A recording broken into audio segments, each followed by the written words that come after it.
What's good, everybody? This is Sean, and you're watching On the Fly X. And I just got out, fresh out the movie theaters. Just got through seeing 28 years later.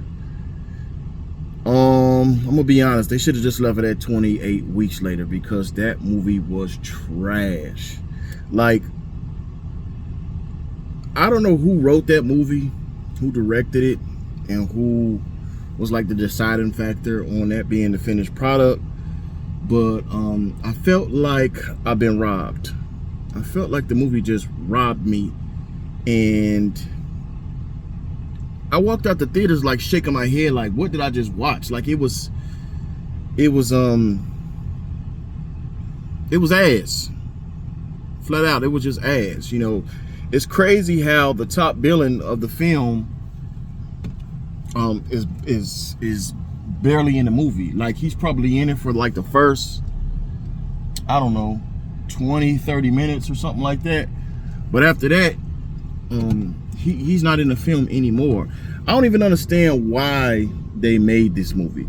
Like, you could have called this movie The Crazy MFers, or The Secluded, or The Isolated, or something else. But to call this 28 years later, and it's supposed to be a follow-up of the franchise of 28 days later and 28 weeks later, I can see, if there were talks, I can see why Cillian Murphy and anybody else who may have survived did not want to be a part of this this third installment. Like, it was complete butts.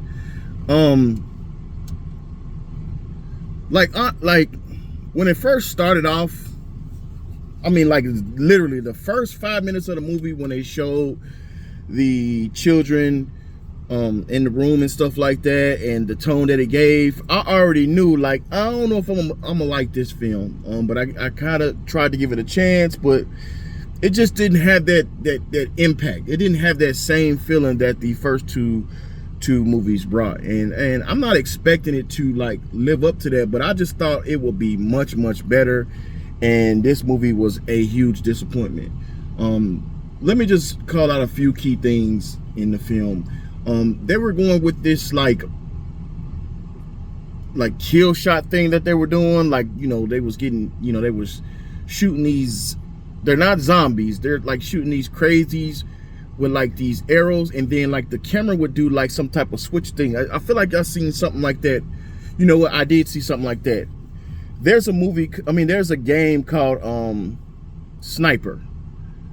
There's a game called Sniper where they do like this kill shot, like you shoot and then it'll kind of wrap around you and show like different angles where the bullet may pierce and then may go out. They were kind of doing something like that in this film, and I mean, it was kind of cool, like the first maybe 2 kills, but after that, it just got a little bit repetitive. And then you got super, I don't know, man, it was just very disappointing. Like, you had a bunch of, I don't know, it just wasn't hitting for me, you know, maybe because they was not in the mainland, or maybe it wasn't just a bunch of, you know, crazies or whatever they want to call them just running around, but it just wasn't hitting for me, man. And I'm gonna just be honest, just based on the movies that I've seen this year at the theaters, I have to say that this was the worst movie I've seen this year so far.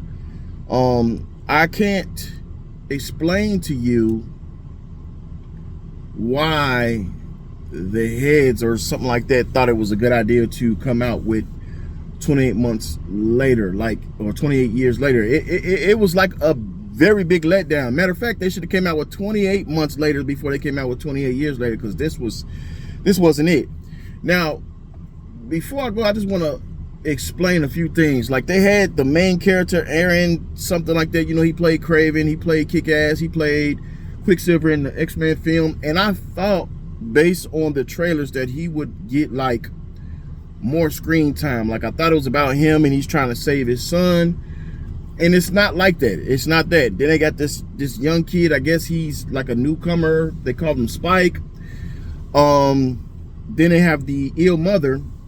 She's having some health issues, And you know, you later find out that she does have cancer, and then it's poisoned her brain or something like that. So, you know, but that was pretty much it. Like the Aaron character, the guy who plays, I'm sorry if I mess up his name, but the guy who played Craven, he's taking his son out to the mainland to get his first kill and to experience the world outside of where they stay.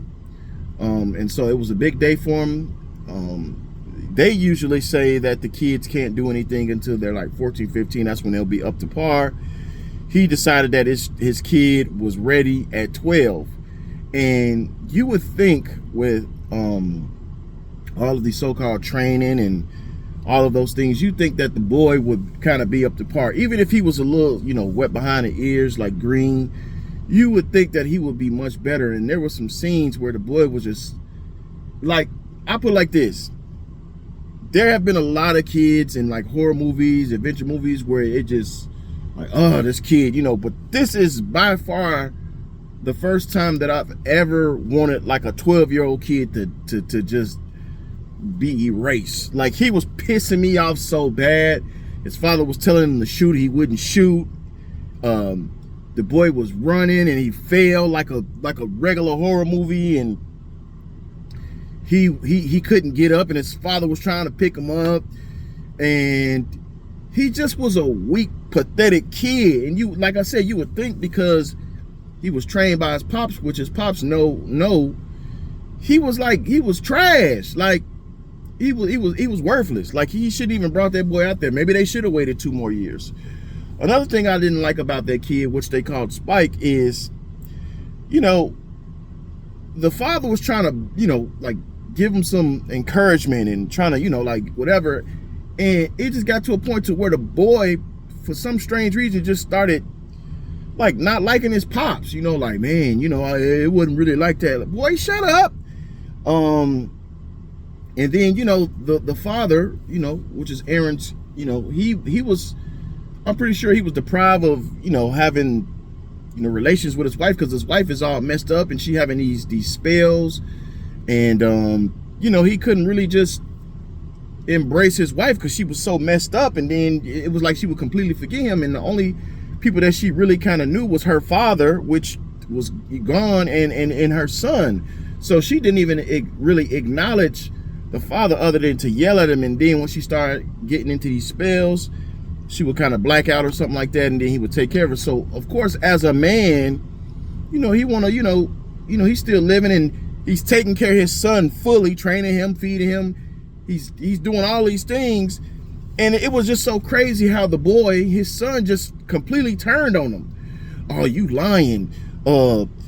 You know, that, you know, I don't even want to get into the plot of it, because the main plot was the boy wanted to find a doctor to cure his mom, which ultimately the doctor ended up killing the mother. You know, not I don't want to say killing her, but she was already dying, and the father told him, like, hey man, dude kind of off, you know, which when you look at it, he is off. He's collecting heads and then building a shrine of skulls and stuff. So I just couldn't understand why the boy was just so, like, he had a loving father. And, you know, he kind of dipped off on the wife and stuff, but like, what can he do? And the boy just like straight up resented him. I'm like, why the boy acting like that? Like, that's crazy. He didn't want to fool with his father at all. Like, just go away. And then when he told his father to go away, the motherfucker actually like went away. Like, you didn't see him no more in the movie until the end. And there was like no climax for him. I really think, man, I don't know, maybe the budget, maybe they didn't have enough budget for him to be throughout the whole movie, because he was like in the first maybe 15 minutes and then like the last 5 minutes of the film, and the boy didn't want to it was just all over the place. Like, it was like a fever dream. Yeah, I would not waste my money going to see this film. I'm just gonna keep it a buck. I would give this movie a 3 out of 10. I purposely didn't watch anybody's reviews because I didn't want them to spoil anything for me. I guess I'm gonna go check out a couple reviews just to see if we align on a few things, but I'm gonna just keep it a buck. The movie was about a 3 out of 10. I really did not like it. I couldn't wait for it to end. It was a few other things that were stupid, but it ain't even worth talking about. So if you have seen this movie, I would definitely like to know your opinion. If you want to discuss it or anything like that, just post your comments down below. I'll catch y'all on the fly. Peace.